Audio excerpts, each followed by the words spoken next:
Hello, welcome back to Crushing Sounds. My name is Chris, and how's everyone's 2021 going? Hopefully not too bad of a start. Anyway, so welcome to this new video. Of course, it is that time once again for us music journalism outlets to do our obligatory albums of the year that has just happened, and we talk about our favourite ones. Of course, the albums of 2020. Before I get into the albums though, I just wanted to talk about what happened with my channel this year, because while 2020 was a shit year for everyone in every sense, just horrific, really, but my channel has actually had its best year ever. So much great shit happened with Crushing Sounds this year. I started getting comments on my YouTube videos for the first time. That was terrifying, but I was very nervous about getting comments. But so far, you've all been lovely people. Still waiting for the first hate comment. Bring it on. Anyway, yeah, that was cool to see people enjoying what we're doing.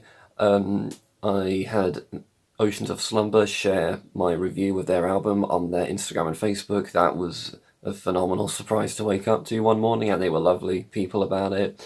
I've had two bands from Bristol come to me and ask me to review their music. That was a really nice gesture, and I really appreciate Moon Reaper and Bear Pit. You guys are amazing. And of course, if anyone else wants me to talk about their music, feel free just to give me a message.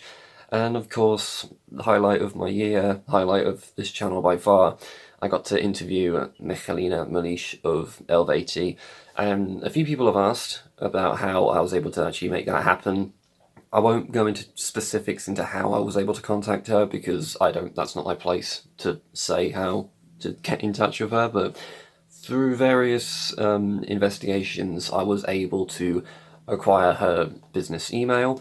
I sent her an email saying we're a small YouTube channel about heavy metal, and we'd love to chat to her on our channel. And she said, yeah, let's do it. So that was a pretty pinch me moment that morning when I woke up to her response. But yeah, and she was amazing. I mean, you saw her in the interview, she's just a lovely person, and that was incredible. So if you're still watching, Michalina, you might be, you never know. Thank you so much for being that first mega milestone in our channel, and I'll forever appreciate that, no matter where this goes in the future. But yeah, I won't lord it over people. I've had a good year on this channel, but I know for a lot of people it's been horrendous, so my thoughts, sympathies, and all of that go, of course, to everyone who's been affected negatively this year, which is everyone. So with that though, let's talk about some more positive things. The albums of 2020. Because it's been such a bizarre year, I kind of forgot a lot of albums that got released this year. When I was looking back over all the albums that came out, I was like, oh my god, yes, there was a Lamb of God album this year. I reviewed it. I just completely forgot it happened. There was an Avatar album this year. I completely forgot. So great music has happened. It's just the world has been so bizarre. Everything's just so hard to just everything's been so crazy, really. But I have managed to find my 5 top albums of the year, and this was not intentional, but they were all albums I reviewed. I opened it up to anything I heard this year, but fortunately, I reviewed my favourite albums on this channel, which is always nice. I do have 2 quick honourable mentions to get to. I should also say that this is unscripted, this video, so if I stumble, that's why. But this video is going to be in 2 parts. I've got my top 5, and then I'll splice over to Mike's top 5, because he's got a top 5 as well. I have no idea what he's put.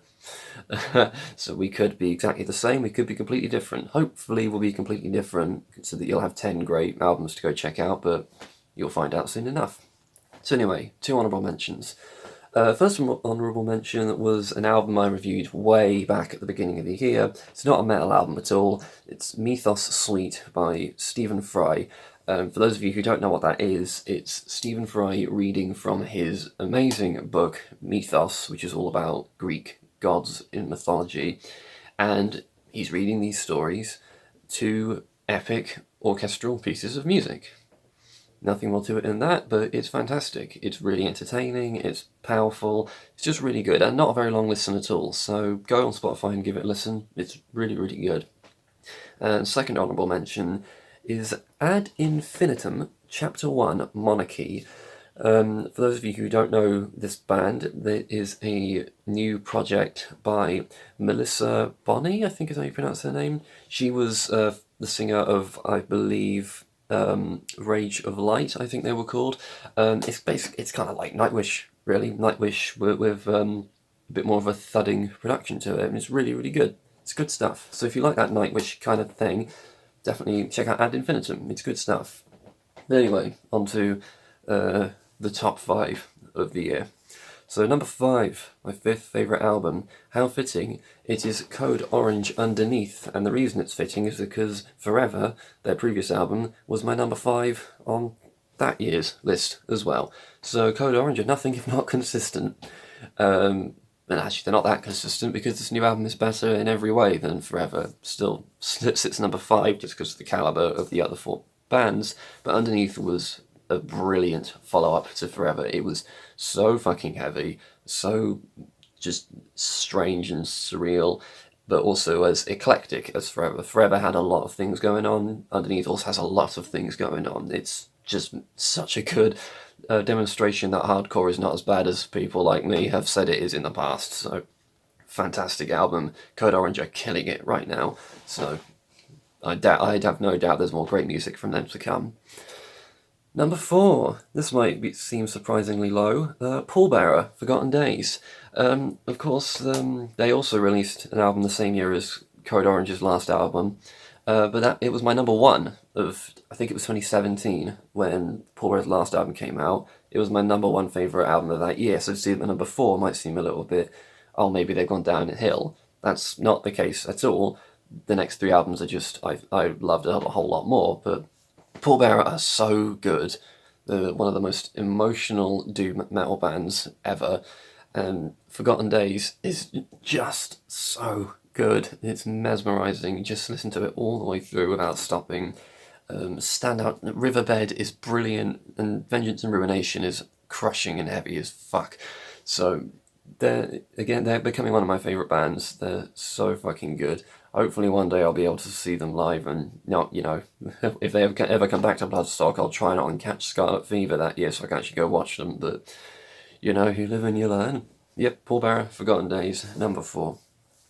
Number 3, yeah, this is definitely a personal preference thing. I don't think you'll see this album at number 3 on many other people's lists, but fuck it, it's my list. Nightwish, Human Nature. I love Nightwish. I just do. I especially love this era of Nightwish. Floor Jansen is the best vocalist they've ever had. Fight me on that. It's such a good follow-up to Endless Forms Most Beautiful, which is also a fantastic album. This album is also fantastic. Pan is so good, so infectiously entertaining. Harvest is weird, but I love it. And of course you've got the massive story of all the works of creation that adorn the world, which is just a long piece of classical music. This band they keep finding new ways to conclude an album in a more epic way than what came before it. With Imaginarium, you had Song of Myself ending in the very strange poem, but no less mesmerising poem, and then you got the orchestral run through of the whole album. Then on Endless Forms Most Beautiful, you've got the 20-minute masterpiece, Greatest Show on Earth, and then on this album you've got a ridiculously long piece of orchestral music, which is epic. This band throw everything at every single album they do, and I love it. I'm due to see them in May. I don't think that's going to happen, but this Nightwish come to the UK fairly often, so I will see them eventually. But yeah, so I love this album. It's so good. Number 2 and number 1. I swapped these 2 round so often. I could not, for the life of me, decide which was number 2 and which was number 1. I pretty much decided about 30 minutes before I started rolling because I just could not figure it out. So if you ask me again tomorrow, I'd probably give a different way round. But they're both stunning albums, so just that's your takeaway, really. So number 2. Second favourite album of 2020, Imperial Triumphant, Alpha Vile. You probably saw my gushing review of this thing. It's one of the most arresting, disturbing, and brilliant Sort of things that I've heard in a very, very long time. It's brutal as hell black metal with with an inspiration coming from East Coast East Coast jazz. It's just bizarre, but it's absolutely incredible. The standout track, obviously, Atomic Age, best song of the year, easily. It's so hard to describe. I was just go watch my review of the album. It's just so, oh my god, I can't get enough of this thing. I can't describe it, and that's brilliant. Just go listen to Imperial Triumphant. It will blow your mind. Okay, so number one, my favourite album of the year. Yeah, Oceans of Slumber, self-titled album. Oh god, I've not been just immediately taken by a band like this in a very, very long time. I saw a review of this album in an issue of Metal Hammer that gave it a good review, so I figured, okay, I'll check it out.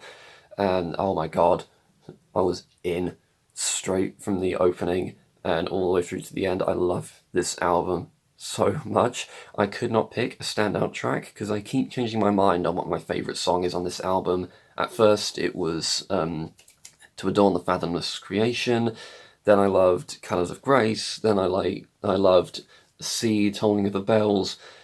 It's perfect. It's a perfect album. Every song is amazing. It's just the whole thing all the way through is perfection.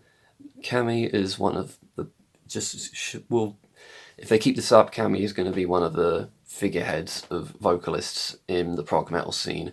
People still call them doom metal. I don't think it's much of a doom metal album, to be honest. I think it's more prog, and I love prog music, so there you go. But it's, yeah, incredible. I absolutely loved it from the first second I listened to it. I went, this is good.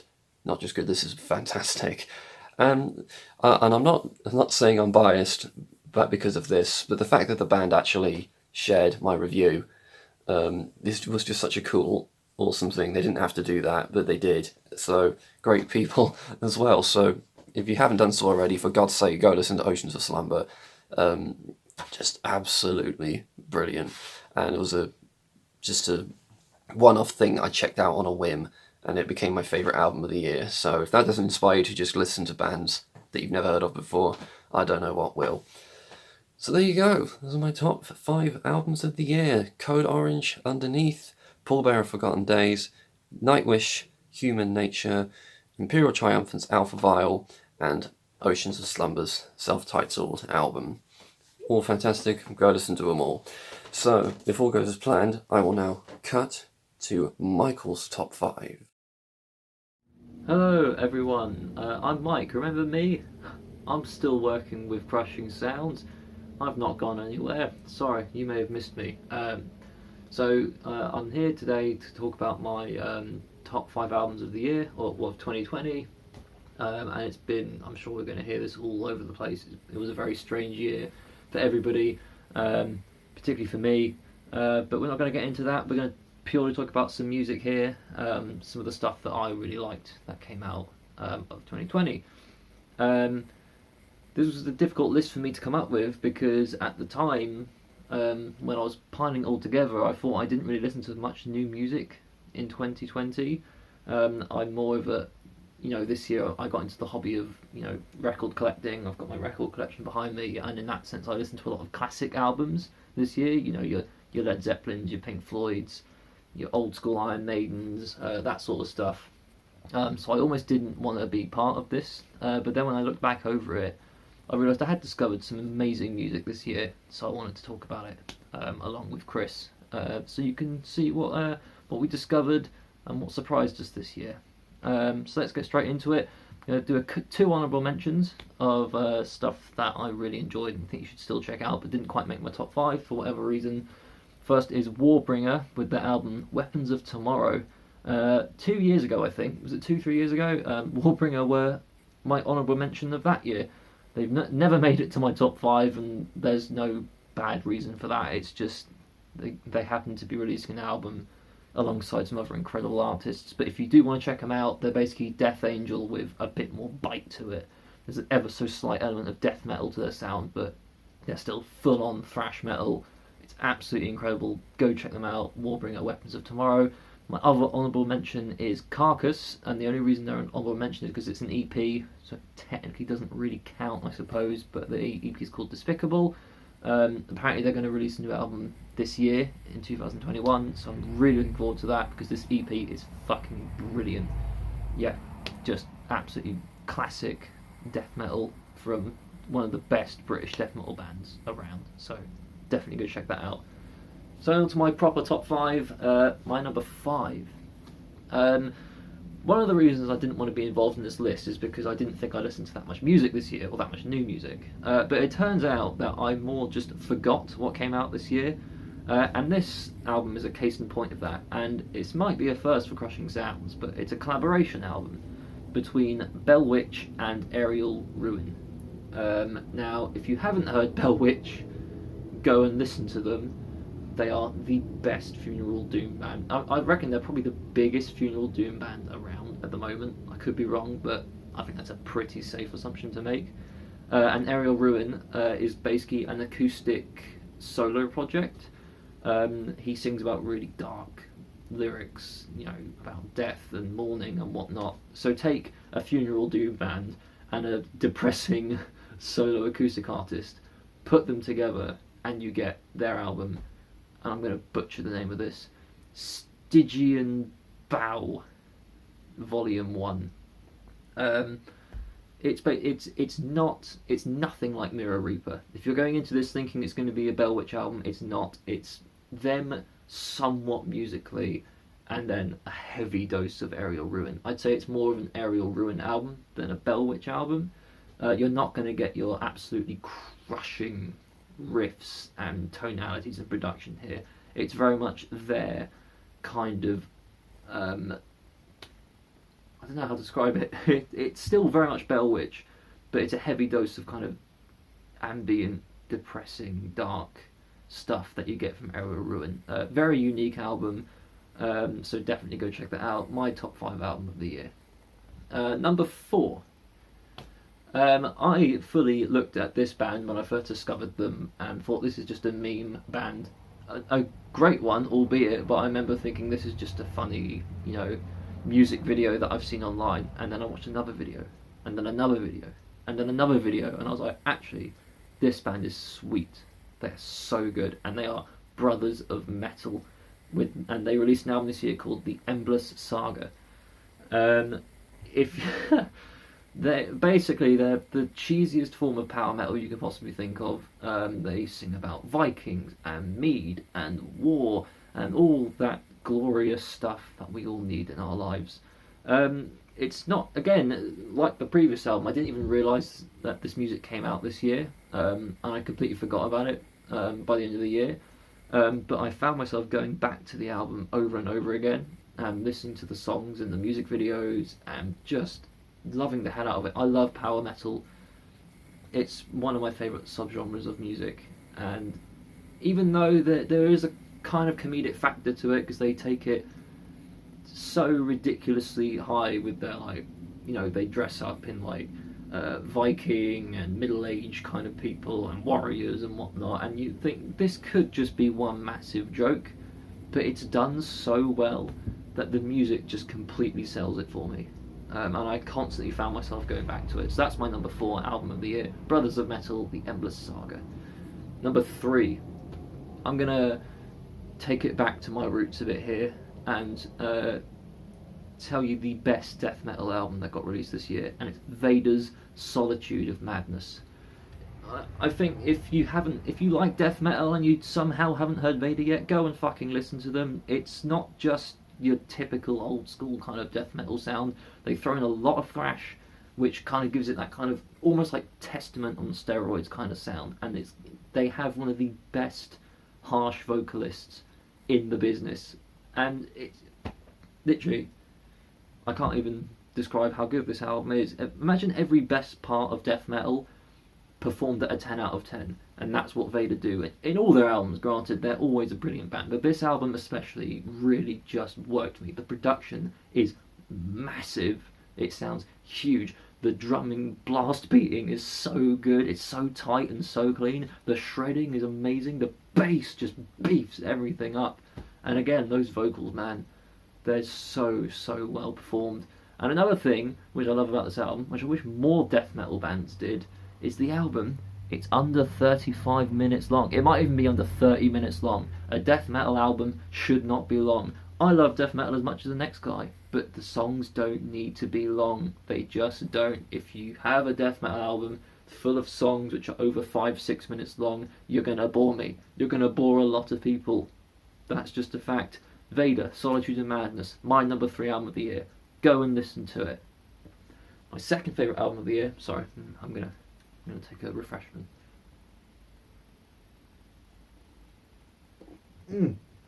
Craft Ale for the win. My second favourite album of the year. This was the first album I actually was anticipating the release for this year. I discovered this band when lockdown hit, and I was just looking for new bands to find. And I was just perusing progressive metal bands. And so very quickly I found the band Elder, and I found out that they were releasing their new album called Omens. And I don't really know how to describe this band. They are very much a progressive metal band. They started off as kind of a stoner metal band, but then about halfway through their career they kind of then became stoner progressive, and then kind of they just got a bit more proggy as time went on, until one album called, I think, Reflections of a Floating World. There was such obvious Pink Floyd influences in that album, and they just kept building on that until they got to this one, which is full on, a progressive metal album. There's elements of Tool, Mastodon, and other prog metal bands. Sorry, there's no script for this, I'm spitballing here. But yeah, it was the first album I was fully anticipating for the year, and it definitely didn't disappoint. There's some incredible riffing, vocals are really good, the drumming is on point. It's just very, very, very, very stellar prog metal masterpiece. And it's kind of a shame because the band released the album, I think, if my memory serves me right, around April, May. It was right when the pandemic was at its peak, so they were gearing up to tour this album around the world, and unfortunately it didn't work out for them. So hopefully they'll come back to tour soon. If they do, go check them out, and go check out their album, Elder Omens, my second favourite album of the year. And coming to my number 1 album of the year. Well, if you've watched Crushing Sounds this year, you know I only did one review this year, and that happens to be my number 1 album of the year. Yep, you guessed it. It's Thalassic by Ensiferum. Now, I've been a big fan of Ensiferum for a few years now, and like many people, I've always found their later output to be a bit on the weaker side. They go for kind of this epic tone. Their mid-pace stuff isn't particularly good. Some of the stuff is kind of generic folk metal, but this album was a huge turning point for me. They put so much effort into the riffing on the guitars, the melodies, the folkiness. The new clean singer is absolutely stellar. I said it in the review, I'll say it again now. Ensiferum, do not kick this guy out. He is the best addition they've made in a long time. And I've gone back to the album many times this year, more than any album I've heard this year, because I love the sound they've gone for on this album. They've semi-stripped it back in the fact that there's not as many orchestral arrangements in the album. They are still there, but they serve as just a bit of a push to bring up the epic guitars and the massive riffing that the band have got going for them. And for that reason, and the fact that it's not left my car stereo since I first heard it, I'm going to say Ensiferum Thalassic, however you want to say it. That's my number 1 album of the year. Back to Chris. So there you have it. Crushing Sounds, top 5 albums of the year. Hopefully Michael's wasn't too similar to mine. He might have put Code Orange in there, I don't know.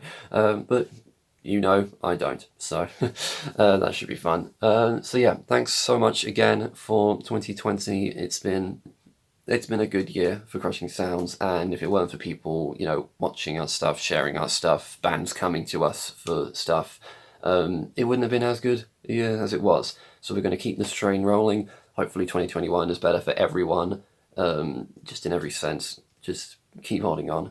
guys, we'll see the end of this one day. Just gotta keep going. But until then, we'll always be here to talk heavy metal and just have fun with it, really. So I have a cool project idea that I'm gonna start sometime in January. I'll talk more when I get to that. But until then, hope the new year treats us all better than the previous one did. So thanks so much for watching. My name is Chris. Go listen to some heavy metal.